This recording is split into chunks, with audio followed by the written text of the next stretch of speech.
Hola, somos Marian Moure y Noemí González y estás escuchando Iniciativas Sostenibles, las entrevistas de Cocreando. Trabajamos en marketing verde y socialmente responsable, ayudando a las empresas a poner en valor los aspectos sostenibles de su marca o sus productos, y también hacemos marketing 360 para empresas con productos y servicios en línea con la sostenibilidad, la economía circular, la reutilización de materiales, etc. Lanzamos Iniciativas Sostenibles, donde a través de entrevistas damos a conocer proyectos, empresas y asociaciones que tienen como objetivo principal el cuidado del entorno. Así conocerás de primera mano soluciones para los problemas medioambientales que además podrás apoyar. ¿Comenzamos?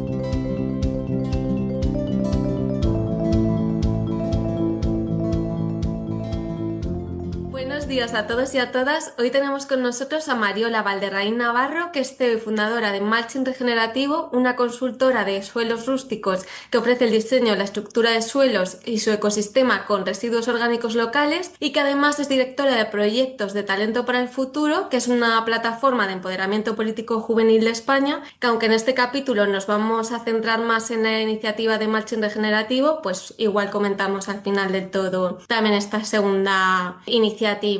Y nada, pues bienvenidas a las dos, a Mariola por un lado y a Noemí por el otro, que también la tenemos aquí. Hola Mariola. Gracias. Hola a todos. Gracias a ti, Mariola. Pues mira, Mariola, si quieres, comienza explicándonos un poco en qué consiste la iniciativa, que además por lo que he estado viendo, fue una de las ganadoras de Generación del Clima COP28. Sí, así es. Pues nació como una idea poco más que sujétame el cubata que voy, aunque yo no bebo, el concepto creo que todos lo podemos entender, y fue gracias al Ministerio de Transición Ecológica que allá por 2023 volvió a ofrecer esta oportunidad a jóvenes universitarios que tuviesen proyectos que ayudasen a cumplir con el Acuerdo de París para, bueno, pues la protección del planeta y acorde a medidas para prevenir el cambio climático. Y bueno, pues fue simple y llanamente ver esta convocatoria, que a mí me saltó por Instagram en este caso, y decir, la verdad que es una gran oportunidad, porque además el premio en este caso, más allá del reconocimiento, era poder presentarlo en Dubái en la COP y entender lo que era una cumbre del clima en la parte que era más política, más de negociaciones con las delegaciones de los países y todo. Entonces la verdad que lo vimos una oportunidad, se planteó, se estuvo trabajando durante unos meses, se plasmó la idea en ese momento de hacer este diseño con los residuos de alimentos.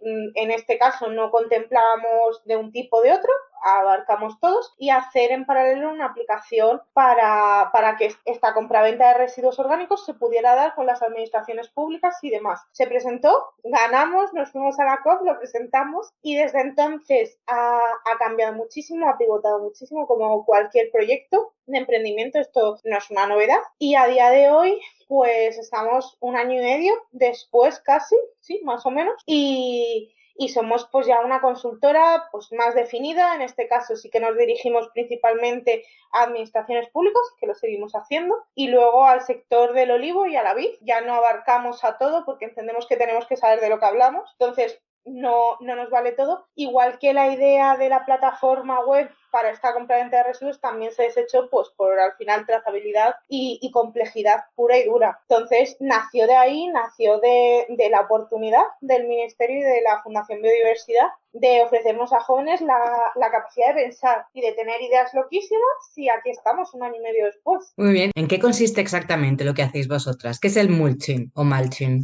El mulching es, por definición, la capa de acolchado que tiene el suelo, que es la capa más superficial que podemos ver. Nosotros se tomó ese nombre en ese momento, pero vamos más allá de solo la capa superficial o el acolchado verde de césped que podemos pensar. Nosotros lo que hacemos es hacer una hoja de ruta clara para el agricultor o para la administración pública con la que estemos trabajando, de qué tipos de residuos de índole local, es decir, que ya se encuentran en ese ecosistema, se pueden importar, se pueden poner al final como distintas capas de suelo para que esto permita la reducción del gasto hídrico, el reuso o uso incluso a secas de estos residuos orgánicos que hay, es decir, vamos a una economía circular, a poder volver a integrar estos residuos en distintas capas, y lo que hacemos es este diseño planteado a nuestro cliente y además tras el análisis propio del suelo laboratorio, es decir, que no vas a tener dos diseños iguales. Es imposible porque entendemos que cada suelo es un mundo, que además verdaderamente lo es, y que tienen que ser 100% personalizados. Entonces lo que hacemos es ese diseño multicapa. De ahí el nombre de mulching, porque cogimos, bueno, la última capa que puede ser la más visual, pero nosotros hacemos la estructura hacia abajo, con varios tipos de texturas, de residuos y demás, para poder tener otra barrera más protectora para el suelo. Vale, o sea que yo soy una agricultora que tengo un campo de olivos, por ¿Vale? ejemplo, y ¿Vale? tengo mi suelo así como pobre. Y los olivos renqueantes, necesitan alimentación. Entonces yo te llamo a ti, Mariola, y tú me dices, te hago un mulching. Y No, entonces, yo te digo lo primero de todo que vamos a analizar y vamos a ver cómo está tu suelo. Porque vale, si tu pero suelo está perfecto, no tiene vale, sentido que yo entre. Yo no, valoro claro. aquí la honestidad de base. Si tu suelo está perfecto, yo no voy a entrar. No tiene ningún sentido. Te puedo coger y te puedo decir, mira, podemos mejorar en esto. Podemos poner unos hoteles de mariquitas. Podemos poner, pero ya van a ser mejoras extra. Si el suelo ya Ya. está bien, que es lo primero, y además que es que de verdad valoro muchísimo la sinceridad en estos campos, nunca mejor dicho. Vamos, el primer paso es ver cómo está tu suelo. Si tu suelo está bien, yo te daré las gracias, aquí paz y después gloria. Ujú. Si ya hemos terminado eso, o sea, si ya en esa base está bien, pero tú lo que me dices es, Mariola, yo lo que quiero es ahorrarme el coste de que me gestionen los residuos que yo tengo de poda del olivo, que eso es otro cantar y es otro punto, y es, yo Ujú. sé que mi suelo está bien, pero yo lo que quiero es ahorrarme este coste. Entonces vamos a ver cuál es la manera más inteligente de integrar esos restos al suelo. Con un añadido que no ha salido hasta este punto y lo quiero traer yo sobre la mesa, y es el siguiente. Ahora mismo los agricultores, las administraciones públicas también, ya están sujetos a una ley de regeneración de ecosistemas que viene de un reglamento europeo, que el reglamento en sí nos pone 3 indicadores de los cuales los agricultores tienen que cumplir 2. Entonces, lo que Mulching hace con esta nueva normativa es decirte, mira, vamos a ayudarte en que cumplas los 2 indicadores que te piden mínimo, que es el porcentaje de materia orgánica en los suelos, que es lo que se va a dar de cuando tú me dices, Mariola, es que tengo todos estos restos de poda de olivo y mi vecino, porque imagínate que cultiva almendros, tiene todos estos restos de las cáscaras, ya no te digo de las podas, las cáscaras de la comercialización de esas almendras, y queremos ver cómo incluirlo. Primero, para quitarnos este coste, y segundo, para poder seguir accediendo a la famosa PAC en la Ujú. segunda parte, que es la del ecorégimen, que es donde va a ir vinculado esta nueva normativa que ya está. Entonces, ahí sería lo que haríamos, decir, vale, ¿qué tenemos? ¿Cómo lo podemos hacer? Y sobre todo, de verdad, antes de eso, ¿qué necesidades tiene tu suelo? Si tu suelo necesita A, vamos a buscar dónde encontramos A, pero no va a ser poner por poner porque nos sobra, porque no. Vamos con otro tipo de mentalidad y de cuidar el medio y el suelo. ¿Esta normativa está en vigor ya? Esta normativa está traspuesta desde julio. Como tal, ya está en vigor. Distinto es que la parte de la política agraria común todavía no está solicitada. Es decir, que tú este año y los agricultores que durante este año han estado solicitando la PAC no se han visto preguntados porque uno de los 3 indicadores es el porcentaje que dejas de suelo para uso no productivo. No se les ha preguntado de momento. En la próxima tanda de PACs, es decir, del 2027 en adelante, sí que se les preguntará y sí que será vinculante. Como tal, la normativa está vigente. También hay que tener en cuenta que los reglamentos, los responsables son los estados. Es decir, Ujú. al agricultor no le va a caer una multa por esto. El agricultor lo que verá en unos años es que si no cumple con esto, pues serán menos ingresos o no le darán la PAC. Dependerá de cómo el gobierno decida esto, incrustarlo y hacer esa hoja de ruta. Pero como tal, la normativa ya está aplicable y está vigente desde el año pasado. ¿Y cuáles son los 3 indicadores? Pues el primero es dejar mínimo el 4% de tierras para uso paisajístico no productivo. Es decir, ahí lo dejas. Es verdad que este 4% es mucho más reducido de lo que se venía pidiendo desde las entidades del tercer sector, bueno, y en este caso las reivindicaciones de sociedad civil y de profesionales, que venían siendo entre el 10 y el 7%, se ha quedado en un 4%. El segundo indicador es el número de mariposas por pastizal. Aunque el reglamento especifica mariposas, aquí se entenderán pues todos estos polinizadores, fauna basilar, que es totalmente necesaria y es un indicador de biodiversidad en este caso. Son las mariquitas, las mariposas, abejas, polinizadores varios, y luego el tercero es el porcentaje de materia orgánica que hay en los suelos, que al final no deja de ser otro indicador de fertilidad y de, además, que es un buen hábitat para toda esta fauna. ¿vale? Entonces, de esos 3 indicadores, los agricultores, en este caso, tienen que cumplir 2. ¿Cómo lo van a medir? ¿De qué manera? Si van a coger y se va a tener que presentar en la segunda parte del ecorégimen, de la PAC en este caso, si se va a pedir un informe de un tercero, no lo sabemos. Eso de momento lo desconocemos. Lo que Malchin hace es ya prepararte y decirte, vamos a empezar a actuar, vamos a tener esa cabeza y vamos a regenerar. Y además, de verdad, más allá de la coacción de una norma, que creo que es necesario, vamos a hacerlo porque vamos a tener cosechas mejores, vamos a tener producciones más resilientes y vamos a empezar a tener otra vez tierras con una potencia. Volviendo al mulching, que no sé si Noemí se ha quedado con alguna pregunta, pero a mí me gustaría que desarrollaras un poco más, que entiendo que por lo que comentas son restos orgánicos y además locales, es decir, lo más próximo posible al terreno, pero para que la gente se haga una idea de qué tipo de materiales o de residuos estamos hablando, pues si nos podías comentar algunos. Todos, y esto va a ser extendible, vivamos en ciudad, vivamos en municipio rural, todos tenemos restos de poda, de parques y jardines, ¿vale? Esos restos mismamente, además ya se vienen utilizando en ayuntamientos, me consta que el Ayuntamiento de Cartagena en Murcia lo hace, todos estos restos de poda se trituran y se extienden, y es la última capa superficial. En este caso es una única capa. Pensemos en estos restos de poda, pensemos en el caso de compostadoras, si tiene el territorio, tiene la cooperativa esas infraestructuras para hacer los compostajes, que ahí nos podemos encontrar desde los restos de poda, nos podemos encontrar la basura orgánica si se ha conseguido reciclar y sobre todo tener esa trazabilidad en condiciones y sobre todo garantizando, o sea, de verdad lo que no podemos es poner una capa de algo que está enfermo, que está podrido, que no es viable, que no es una buena idea sobre todo metérselo al suelo, ¿vale? Nos podemos encontrar eso. Es verdad que otra de las capas y que se puede estar planteando son los carbonos vegetales, los biochar, por una aportación que le puede venir bien, en este caso más en producción, no tanto como fertilizante, sino para la producción de los suelos. Nos podemos encontrar distintos tipos de capas. Aquí la magia radica en fusionar, o más que fusionar, unir en este diseño distintos tipos de texturas. ¿Por qué?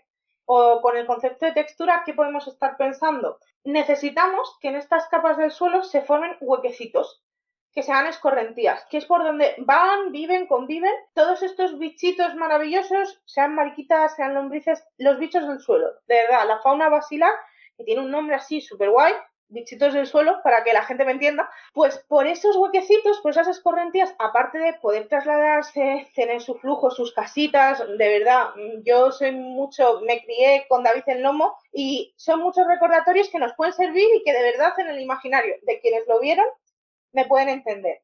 Más allá de eso, por esos huecos lo que hacemos es que el agua penetre. Y esto ya es otro cantar y es una conversación muchísimo más seria.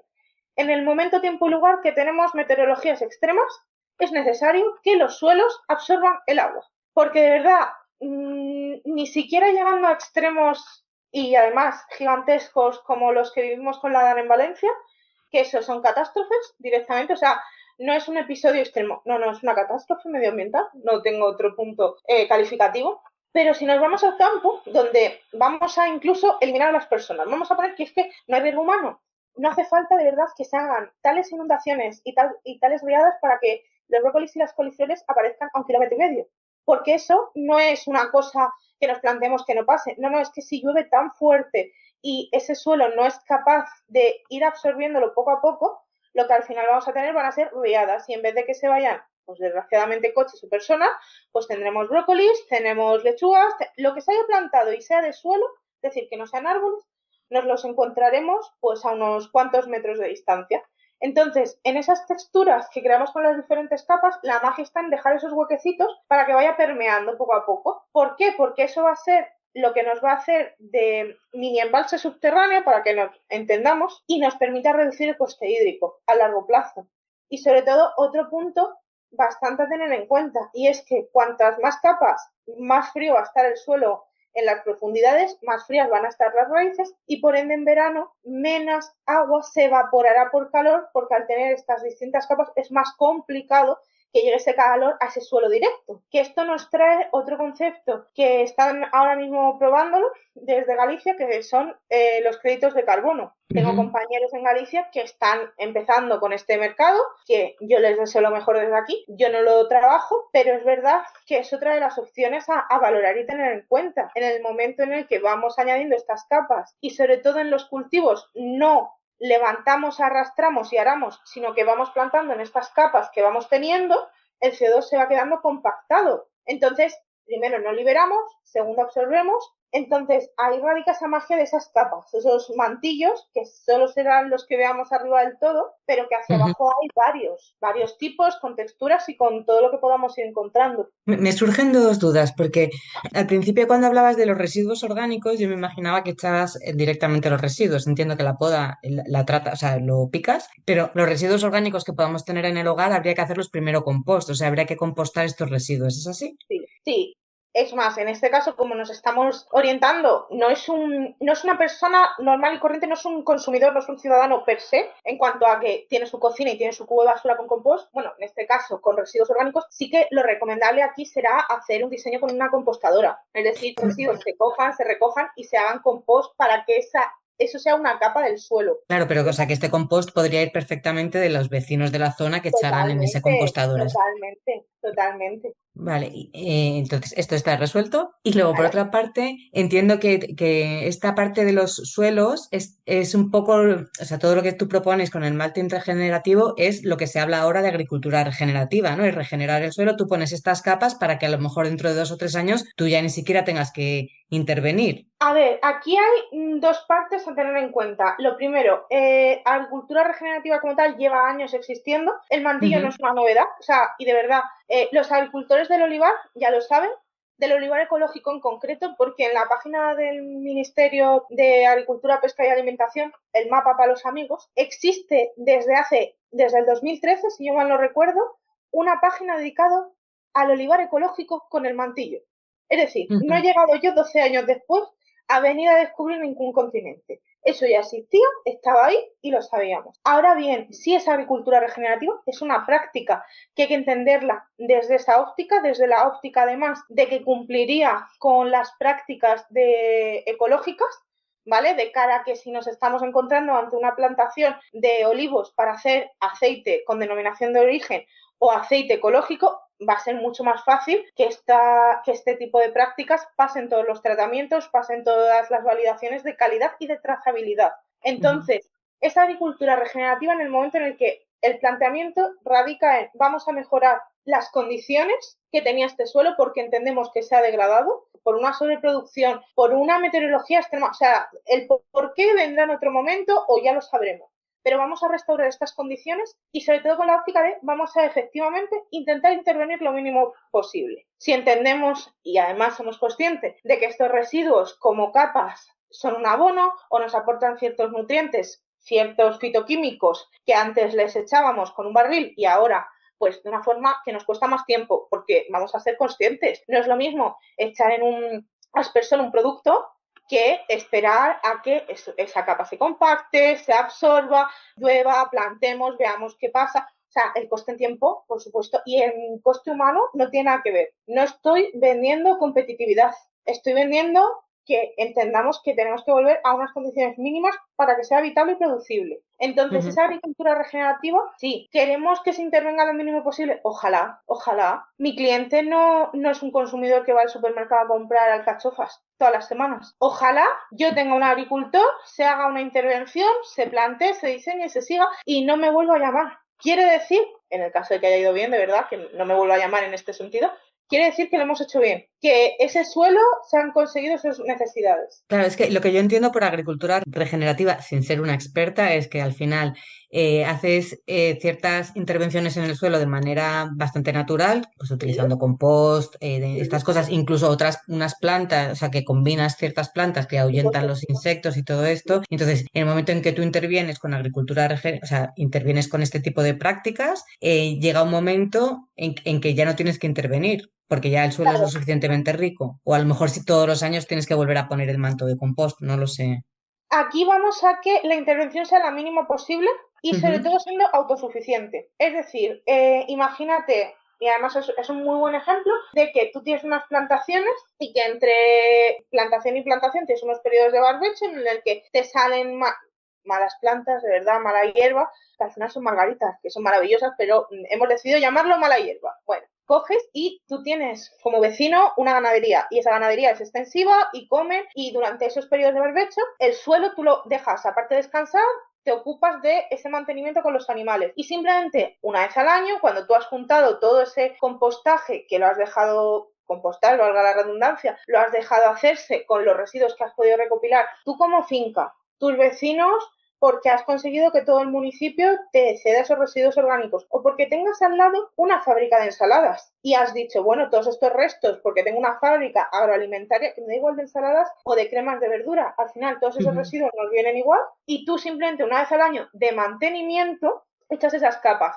Es el planteamiento y al final es a lo que nosotros recomendamos que tiene que tender la producción, a intentar echar lo que sea que ya sabemos que nos ha sobrado, que es, bueno, pues con la mínima intervención humana, teniendo en cuenta que no dejan de ser sectores productivos y que tenemos que garantizar una seguridad alimentaria, intervenir lo menos posible. La duda que tengo, bueno, es como un planteamiento un poco más de fondo, es cómo ayuda realmente el mulching y la agricultura regenerativa en la lucha contra el cambio climático, porque seguramente, más allá de los beneficios que pueda tener el agricultor, o entiendo que también, al ser un producto más natural, el consumidor, entiendo que también está ayudando en la lucha contra el cambio climático, emisión de CO2, etcétera. Mira, yo esto te voy a responder con un ejemplo que además a nosotros nos sorprendió mucho. Cuando nos fuimos a la COP, pues tú de verdad, imagínate 4 chavales de 20 recién cumplidos sueltos por una feria de países, porque las COPs no dejan de ser al final ferias, igual que tienes Fitur, pues esta la tienes en vez de empresas, estados, pero para ver qué hace cada uno en las distintas ramas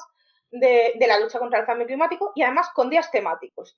Nos tienes que ver, a mi compañera y a mí en este momento, irnos por todos los pabellones de todos los países, incluso de los bancos internacionales que están, y empezar, ¿tú qué haces con tu suelo? Así, pabellón por pabellón. ¿Cuál fue la sorpresa? Cuando Colombia y Suiza ya lo hacían, y desde hace años. Y es una práctica que ya venían haciendo para la regeneración, ya no solo de suelos a nivel de producción, sino en el caso de Colombia para la reforestación tras grandes incendios. ¿Por qué se usa este tipo de práctica de incluir estos residuos en los suelos? Primero, por este aumento de la biodiversidad, que es un gran indicador al final de la salud que tienen los suelos y que tienen los ecosistemas. Segundo, porque no estamos arando la tierra, es decir, no liberamos ese CO2, se queda ahí abajo, tranquilo, no molesta a nadie. Mejor que el polvo debajo de la alfombra de nuestras casas, que es en algún momento hay que sacudirlo, aquí no, lo dejamos ahí tranquilo, no nos molesta. Y luego, por otro punto que se nos olvida, y es que las zonas que tienen biodiversidad y que absorben CO2 están más frías. Por ende, la temperatura es menor. ¿Qué quiere decir esto? Que vamos a gastar menos agua, que son recursos climáticos, que van a sufrir menos esas producciones para llegar al mismo punto.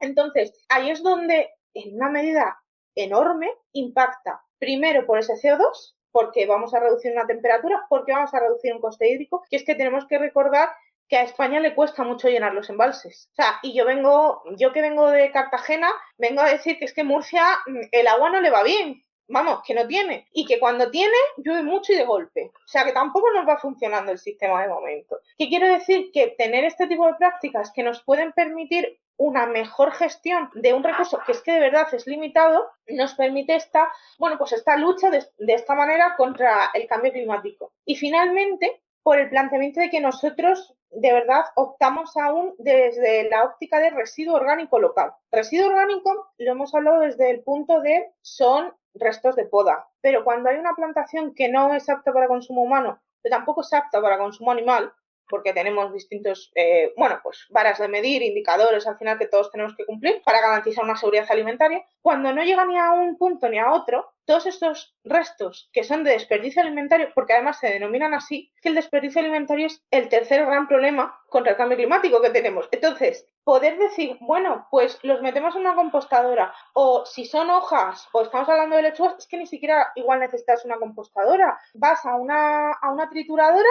que se haga una capita fina como si fueran las hojas de unos limoneros o de lo que fuera y lo echas. Obviamente no vamos a hacer lo mismo con un tomate, porque igual pues nos salen tomateras para todo el país y parte del extranjero. Pero si lo podemos hacer así con este tipo de residuos, que es que ya no es ni siquiera residuo, es que no es apto para consumo por cualquier problemática, empezamos a impactar con, al final, pequeños cambios. O sea, yo siempre he sido de la visión de, tenemos varios problemas, vamos a ver si podemos unirlos en una misma solución. Vamos a ver si podemos juntarlo y hacer bloques. Entonces, de esta manera, al final, desde muchos ángulos, vamos poquito a poco. Que yo no vengo de verdad a solventar el gran problema de que los tomates no llegan a los supermercados. Yo eso no lo puedo hacer. Me encantaría, no puedo. Pero sí puedo decir que si nos sobra, no se venden, no hay animales cerca o no son para consumo humano o cualquier, al final, circunstancia que nos impida que eso tenga una salida, antes de no sirve para nada, vamos a repensarlo. Vamos a ver si lo podemos meter en una compostadora, así con todo. Bueno, para mí uno de los grandes problemas son los residuos orgánicos que se supone que se compostan y no se compostan. Quiero decir que ya no hace falta ni que hables de alimentos que no se pueden comer, sino simplemente de la basura que tenemos cada uno en nuestros hogares o en un restaurante que a lo mejor es mucho más voluminoso, ¿no? El hecho de poder garantizar que esos residuos orgánicos se van a convertir en compost, a mí personalmente me parece una maravilla, ¿sabes? Que a mí ahí, de verdad lo que me encanta son esos municipios, porque de verdad las compostadoras no son caras en cuanto a infraestructura, pero es verdad que tienes que estar pendiente, tienes que estar removiendo, o sea, tienes que tener una garantía para que eso tenga una trazabilidad, porque yo de formación soy jurista, entonces yo soy muy técnica para estas cosas, entiendo el valor de los procesos y entiendo sobre todo el concepto de trazabilidad para dar seguridad. A mí me Ujú. encanta, yo lo siento, vengo de derecho, igual que me gusta un código civil, un código penal, yo entiendo que todo tiene que tener un orden. Si no, no me quedo tranquila. Entonces, no vale todo. No le podemos echar cualquier cosa al suelo. No puedo decir, ala, dejo los restos de melocotones, ya veremos, y cuando abro la tapa de la compostadora, poco más que eso es un queso francés azul. No. Habrá Bueno, que sí, quiere decir que tiene que llevar un proceso, Claro, pero eso, pero el problema es esa continuidad de decirle a los ayuntamientos o decirle a las administraciones públicas, necesito que de vez en cuando venga alguien y eso lo remueva. O necesito que se le metan unas lombrices para que sea un compost con lombriz. O necesito simplemente que alguien garantice que si hace un calor horroroso, eso se meta y esté a una sombra. Entonces, me parece maravilloso y además genial, de verdad, que se haga y que sean una de las capas de los suelos, pero hay veces que no se puede. Entonces, yo aquí siempre intento invitar a los ayuntamientos y a las propias cooperativas que tienen más medios que el agricultor solo, porque el agricultor solo me va a decir, yo ya tengo bastante, si me tengo que gastar más de €500.000 por un accesorio de un tractor, y ahora tengo que coger y tengo que esos residuos, ponerme en una nave, comprar las instalaciones que sean necesarias, un medidor de yo ya sé a dónde me manda. A mí ya me han mandado. A hacer compost me han mandado. De hecho, bueno, también por... está claro que para mí es una responsabilidad de los ayuntamientos, además que ellos ya están pagando por o sea, y sobre todo te hablo de ayuntamientos pequeños, porque en Madrid a mí ya me parece imposible que composten los residuos orgánicos, quiero decirte que pueden hacer una cosa, pero en el medio rural, como todo es un poco más pequeño, me parece, desde mi ignorancia, me parece mucho más asequible que pongan unas compostadoras y que los vecinos composten, no lo sé, o sea, luego con los análisis que tengan que hacer o con el seguimiento que tengan que hacer, pero me parece más fácil. Hombre, por supuesto, porque al final estamos hablando de que el universo es mucho más pequeñito. No somos 5 millones de personas, que pues en Madrid, sino que somos 120.000 en este caso, o nos vamos a localidades más pequeñitas. Y si ya nos vamos a pueblos, yo que estuve en un pueblecito de los de España vaciada, es decir, de 145 habitantes, hombre, ahí ya me resulta muy sangrante cuando no se hace. Pero es verdad que ahí va a depender de la concienciación que se tenga. Por Y eso es supuesto. una lucha que yo idealista en su momento, sí, vamos a luchar contra el cambio climático, yo voy a ir, los agricultores me van a decir que sí. No, no, no, no. Llegas y dices, hay días en los que tú ya eres consciente, o yo por lo menos con una versión más madura en el emprendimiento, y digo, si es que yo la divulgación no. Yo te lo cuento, yo te lo intento traducir a términos económicos porque entiendo que es lo que te duele, pero cuando te dicen que no, yo ya he aprendido pues vale, No, pasa nada. claro. Lo intento, yo intento que tengas unos campos más verdes, que sean más resilientes, que al final todo va, intentemos remar a favor de obra, pero es verdad que aún así hay muchas varas y muchas barreras que te dicen, yo no tengo dinero para poner 2 señales nuevas me lo voy a gastar en una compostadora. Y luego, ¿quién va a ir a cuidarlo? ¿De quién es la responsabilidad? Entonces, ahí efectivamente debería de serlo, lo es por competencias, pero yo intento explicárselo a las cooperativas, que tienen más medios, que al final aunan y suman, y es más sencillo que lo consigan. Las hay punteras. Las hay punteras que les interesa, porque saben que van a rendir muchísimo mejor sus productos. Ahí ya depende mucho del sector. Mariola, mira, a mí me gustaría saber si realmente en cultivos a gran escala tiene sentido aplicar mulching o realmente da igual el tamaño de lo que es el terreno y el cultivo. Pues aquí va a depender, primero, si entendemos mulching como mulching regenerativo, que son varias capas y que hacemos este cuidado, o si solo es la última capa de mantillo. La última capa de mantillo, me da igual el tipo al final de cultivo que sea, muy entrecomillado, siempre va a tener un sentido, porque me va a hacer de barrera protectora hacia ese sol directo en verano y me va a hacer de, bueno, pues mini hábitat para esa fauna basilar. Ahora bien, de una cosa es eso y otra cosa es entender en una gran escala de producción extensiva encontrarnos que necesitamos toneladas y toneladas de residuos para hacer varias capas de suelo con el nivel de compacto que se necesita y demás. Entonces, ahí habrá que variar y habrá que ser, y yo en esto sí que soy purista, depende del tipo de cultivo. ¿Por qué? Porque, por ejemplo, en el caso de los cereales es muy sencillo hacerlo. Simplemente, en vez de arrancar el trigo, túmbalo. En vez de arrancar el maíz, túmbalo. Ahí tienes una capa que siempre vas a tener constantemente y que sobre ese trigo, esa cebada, ese cereal tumbado, puedes coger y puedes ahí echar los restos, pues si tienes otro tipo de cultivo de poda, si tienes el compostaje de la localidad. Ahí va a depender de lo que tú puedas tener, porque además, ¿qué es lo bueno de este tipo de prácticas? Que puedes volver a cultivar en los huequecitos que te deja el trigo, la cebada tumbado, puedes directamente ahí poner la planta. Entonces, en ese caso, a gran escala es súper sencillo. ¿Cómo lo vas a hacer? Pues todos los años tumbando el trigo, tumbando el cereal que sea. Si nos vamos a un olivo, se puede hacer la capa simple de arriba, fina, pero ya sabes que va a ser esa capita fina. Es más, vamos también a volver a ese punto que Noemí preguntaba muy bien.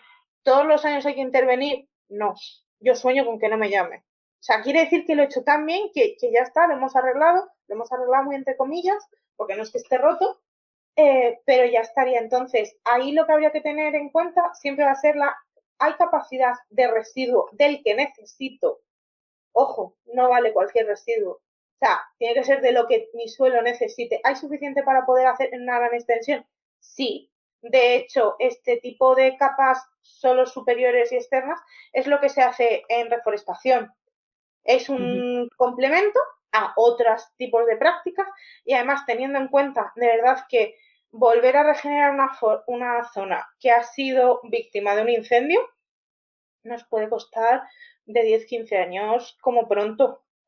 Entonces, son complementos, pero sí tiene sentido en una extensiva, teniendo en cuenta estas circunstancias, sí se podría hacer. Y Mariola, una duda que me surgía al principio es que ¿qué tipo de trabajos haces con la administración pública? Con la administración pública, ellos son tenedores de tierras, entonces están sujetos por otro articulado, pero están sujetos igual al reglamento. Y además de poder hacer ese estudio, ya no de los suelos por producción, porque pueden tener huertos urbanos o rurales o no tenerlos, sino más para esta optimización de todos esos residuos. Es decir, todos estos restos de poda los podemos integrar, podemos poner una compostadora, cómo podemos tener unas mejores infraestructuras verdes desde las localidades. Eso en cuanto a qué hacemos, que es exclusivo de estas administraciones, y luego parte de nuestra estrategia y de nuestra diferenciación desde Mulching, tanto para agricultores como para administraciones, es que les ayudamos y les gestionamos las subvenciones. Es decir, Ah, si necesita un ayuntamiento ser parte de, pues ahora las del Miteco con los FEDER para regeneración de los suelos, porque queremos poner unos huertos pero no hay dinero, o porque queremos que, me lo invento, la antigua escuela del pueblo se pueda convertir en un centro de formación profesional, tenemos unos terrenos al lado que nos pueden servir para que se hagan las prácticas de jardinería o de agricultura. Ahí lo que ayudamos es a esa administración a buscar esa financiación e ir de mm, la mano, porque entendemos que de verdad tenemos que remar todos a favor de la misma obra. Y con los agricultores prácticamente lo mismo. En el caso de los agricultores son otras líneas, que pueden ser desde soy parte de un proyecto LIFE, soy parte de un proyecto Horizon, o necesito la PAC, no sé cómo se gestiona la segunda parte, que es la del ecorégimen, donde impactan este tipo de prácticas, o en un punto superior, que estas de momento no las llevo yo, pero espero en unos meses poder decir que sí, las de comercio internacional, fuera de la Unión Europea. Entonces, es este acompañamiento al agricultor de decirle, yo entiendo que yo cobro, porque soy muy consciente, vamos a intentar que más allá de tenemos unas prácticas que son regenerativas, que te van a ayudar a producir, aún así, como yo tengo que comer ahora, no cuando el campo se regenere dentro de un año, vamos a buscarte otras líneas de apoyo a esa financiación y sobre todo porque es que lo estás haciendo bien. Yo de verdad soy de la idea de que hay que premiar al que lo hace bien. Entonces, si se dejan esas líneas económicas de subvenciones o de proyectos de investigación sin cubrir, la verdad es que, o sea, a mí me parece terrorífico, es una pena teniendo esa oportunidad. O sea que a los ayuntamientos y administraciones públicas les ayudáis en pequeños huertos urbanos tal y cual, y también entiendo que en los parques y si tuvieran bosques alrededor también. Los bosques no me suelo meter porque son mucho más complicados y sobre todo porque no vas a meter maquinaria. No son tanto mi campo, yo nunca mejor dicho de verdad, zapatero a sus zapatos, el bosque es más complejo. Entonces, en los bosques se puede hacer como tipo de práctica, pero como tal, como no se produce en ellos, no vas a Ya, tener esa degradación tan notable. ya. O sea que sería más para espacios públicos como unos parques, jardines o lo que decías de centros de formación Exactamente. profesional, huertos urbanos y tal. Y a los agricultores sí que sería directamente sobre el suelo productivo y hemos quedado en que eres especialista en olivares y Y viñedos. Nicolás, exactamente. Bueno, es que yo conocí a Mariola en la presentación que hizo en Vivero San Blas, hablando un poco pues de sus proyectos y no sé si quieres comentarnos brevemente lo que hacéis desde Talento para el Futuro, porque es verdad que, bueno, nos salimos un poco de lo que es la pata ecológica, pero al final lo que comentamos siempre Noemi y yo es que esto es un podcast que habla de iniciativas sostenibles y la sostenibilidad tiene muchos ámbitos, que es el económico, el social y el ambiental. Entonces, aunque aquí entiendo que Talento para el Futuro estaríamos hablando más de lo social, si nos quieres resumir brevemente lo que hacéis desde ahí. Pues Talento por el Futuro nació en 2020 simplemente por ver que la juventud no era escuchada, que al final cada día estábamos más desencantados y que la distancia que había entre yo personita y la institución cada vez era más grande. Entonces nació de eso, de ser la primera plataforma para el empoderamiento político, siendo totalmente partidistas, porque tenemos que entender que tenemos que llegar a acuerdos, que tenemos que llegar a consensos, igual que hay temáticas que es que no entienden de ideología, no concibo que las tengan como tal, pues nos unimos, somos una asociación y nos dedicamos al final a ese empoderamiento juvenil teniendo varias patas. La primera de incidencia política, es decir, hacemos de catalizador en parte de los jóvenes, primero los que forman parte de la asociación como voluntarios y que, bueno, pues están adscritos a nosotros, como emitiendo proyectos que entonces divulgamos y hacemos encuestas abiertas a los jóvenes, sin que per se pertenezcan a Talento. Pues en este caso lo que hacemos es recoger todas estas opiniones y luego hacer una incidencia política con las preguntas como las hemos hecho y con esos resultados. Es decir, el último caso de éxito que tenemos era el dilema de Europa y era la posición que debía de tener la Unión Europea en cuanto a los conflictos armados en este caso y de seguridad. Y entonces lo que hicimos fue lanzar la encuesta, nos la respondieron más de 2.000 jóvenes, si yo mal no recuerdo, y a partir de ahí luego, en esta segunda fase en la que vamos a empezar ahora, es la de incidencia. Es decir, nos reunimos con los partidos políticos y les decimos, ¿ves aquí este problema? Tú lo ves, ¿verdad? Pues la juventud dice esto. ¿Qué medidas podemos hacer? ¿Cómo podemos hacer que esto sea parte de una PNL? Sea parte en un proceso de una consulta pública, en ciertas normativas. ¿Cómo lo podemos integrar? Esa es una de las patas. Y la otra, más potente en este caso, es la propia de formación. Vamos realizando y vamos sacando cursos de forma asidua porque entendemos que los jóvenes se tienen que seguir formando y que es crucial. Entonces, en este caso, tenemos formaciones ahora mismo en activo. Tenemos Mujeres al Frente, que es para difundir y, bueno, pues formar al final en participación política femenina. Tenemos Circular Shift, que en este caso es economía circular, Hemos tenido un podcast e hicimos una encuesta sobre economía social. Si los jóvenes sabían lo que eran, ya no, ¿qué medidas? No, vamos un pasito más atrás. ¿Sabemos lo que es? ¿La juventud española conoce el término? ¿Está familiarizado? No. Y luego tenemos una gran rama que además es del niño de mis ojos porque es la que yo llevo, que es Talento para la Sostenibilidad, que nos dedicamos exclusivamente, o en gran medida en este caso, a la transición energética. Sobre todo nos dedicamos a energía, tenemos las newsletters y aparte los cursos, explicando un poco pues cómo está la transición energética en Europa, qué medidas hay, entendemos, bueno, en su momento lo que era PENIEC, con ahora la nueva actualización lo hemos podido ir difundiendo en las newsletters y anteriormente con el 55. Entonces, vamos divulgando porque entendemos que tiene que seguir habiendo esa necesidad de que se formen, de que se entienda, de que llegue. O sea, de verdad, el problema es el canal. Muchas veces el problema es el canal. Entonces, el mensaje tiene que llegar.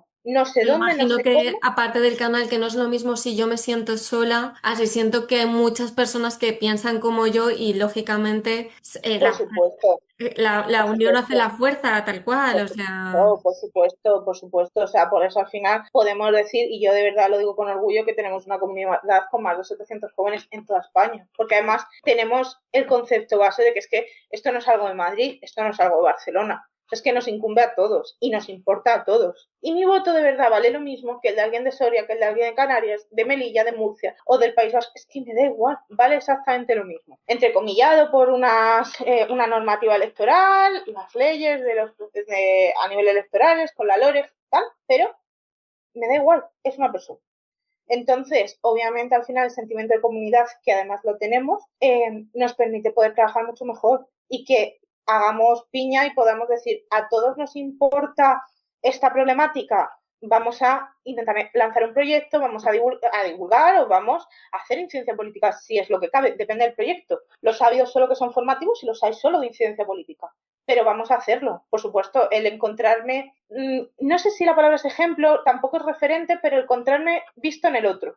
Soy visto, mis problemáticas son oídas, me siento escuchado. Entonces, al final, en un mundo tan digital, de verdad, lo considero tan crucial. Yo tengo una duda sobre la edad de Mariola, porque ha dicho al principio del podcast que ya se había criado con David el Nomo, y es imposible porque yo me he criado con David el Nomo, No, y me te he puedo criado con asegurar que no tenemos la misma edad. Yo me crié con David el No, yo me crié con la abeja maya cuando eran 2D, con Heidi cuando eran 2D. O sea, además me produce tal sensación de horror y de espanto cuando pongo el canal de televisión infantil pública que lo ponen en 3D y yo digo, no, esa no es Heidi, no, esa no es la abeja Pero maya.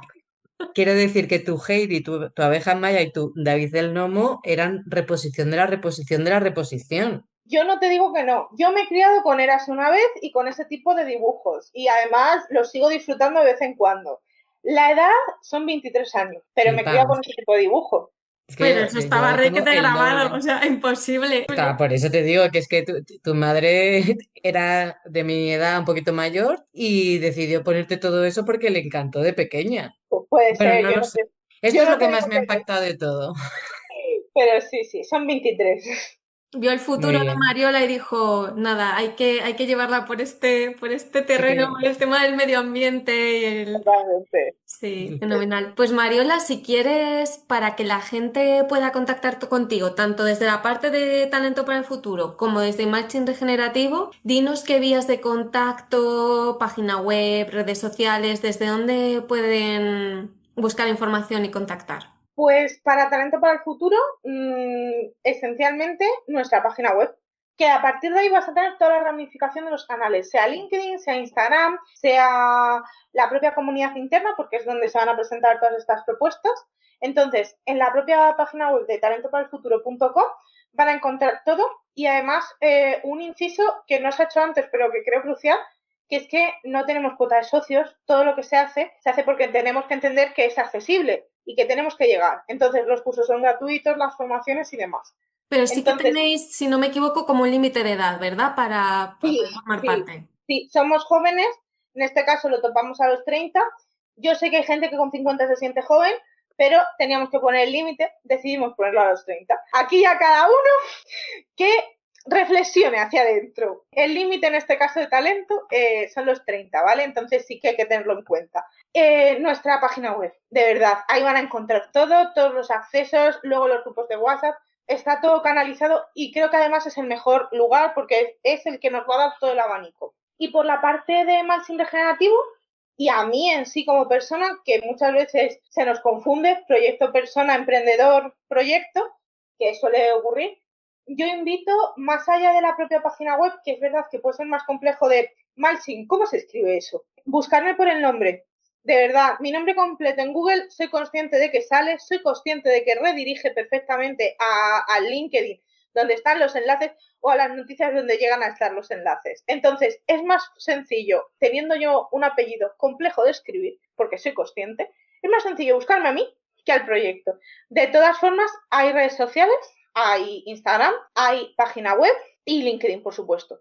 Entonces, cualquiera de las dos opciones creo que son los mejores canales. El buscarme a mí o buscar el nombre del proyecto, si se conocen las letras. Sí, no, además como lo enlazaremos en nuestra página web, vamos, que me refiero que cuando subamos el podcast, subimos enlaces, aparecerá tu nombre, pues ahí la gente va a copiar y pegar tu nombre, San Google y ala, ahí que te aparezca toda la información. Totalmente. Pues nada, pues muchísimas gracias, Mariola, ha sido un placer de verdad y esperamos contar contigo en otra entrevista. A ver, que tienes muchos proyectos ahí, seguro que vas abriendo nuevos caminos y nuevas cosas. En ello estamos, en ello estamos. O sea, al final, la verdad que un placer por mi parte, o sea, lo que necesitéis, y yo lo digo de verdad, yo lo digo con realidad, yo soy de las que se dice, lo que necesitéis es para un evento, es para un podcast, lo que fuera. El no, ya lo tendré que decir yo, si es que no puedo, si no, siempre, porque además entiendo lo complicado que es estar al otro lado. Entonces, creo mucho en el trabajo en red. Si no, yo no estaría donde estoy. Así que lo que necesitéis también por mi parte, de verdad, feel free. Muchas gracias. Muchísimas gracias, Mariola. Que tengáis muy buena Y tarde. enhorabuena. Igualmente, que vaya Enhorabuena por por los los proyectos. Se estaba diciendo, muchas gracias y enhorabuena por el proyecto, bueno, por los dos proyectos que está llevando a cabo. Porque... Muchas gracias.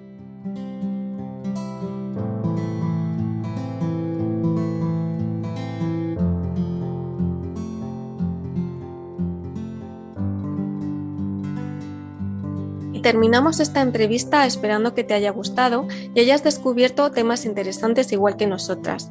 Te animamos a suscribirte a nuestro canal de podcast. Nos puedes encontrar en Instagram @ecocreando_podcast, en Facebook y Twitter y en nuestra web www.ecocreare.com/ecocreando. Os esperamos en el próximo podcast con nuevas temáticas sobre sostenibilidad y entrevistas. Y recuerda que pequeños gestos llevan a grandes cambios.